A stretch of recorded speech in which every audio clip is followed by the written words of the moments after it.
भाट बाहाली नूतन श्रेणी गृह और शिक्षक नियुक्ति दाबी। सुवर्णपुर जिला डुंगरीपाली ब्लॉक अंतर्गत भाटबाहाली ग्रामवासी पूर्वाह्न ब्लॉक बीडीओ दिलीप कुमार बाड़ा को साक्षात कर भाटबाहाली सरकारी प्राथमिक विद्यालय पर एक अतिरिक्त श्रेणी कोठरी निर्माण निमंते एक स्मारक पत्र प्रदान करिसेंती। बीडीओ श्री बाड़ा यह दाबी उपरे तुरंत कार्यानुष्ठान ग्रहण करथिबा प्रकाश करिसेंती।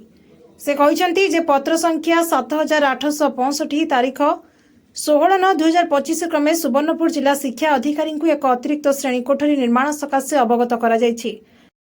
आसंता मार्च मास शेष सुधा विद्यालय रे यह अव्यवस्था को सुधारिबा पई प्रतिश्रुति दैछंती। ग्रामवासी परे ब्लॉक शिक्षा अधिकारी श्री गणेश किसान कार्यालय को जाई आउ जणे शिक्षकों को विद्यालय रे अवस्थापित करने को दाबी करथिले। भाटबाहाली सरकारी प्राथमिक विद्यालय रे संप्रति 64 जन छात्र छात्री अध्ययनरत थिबा बेले सेमानंक पई मात्र 2 जन शिक्षक कार्यरत अछंती। बीओ श्री किसान ग्रामवासी दाबी को गुरुत्व दे आसंता एक सप्ताह मध्य आउ जणे शिक्षकों को एठारे अवस्थापित कराजियो बोली प्रकाश करिसेंती। Bureau report UTV Odisha.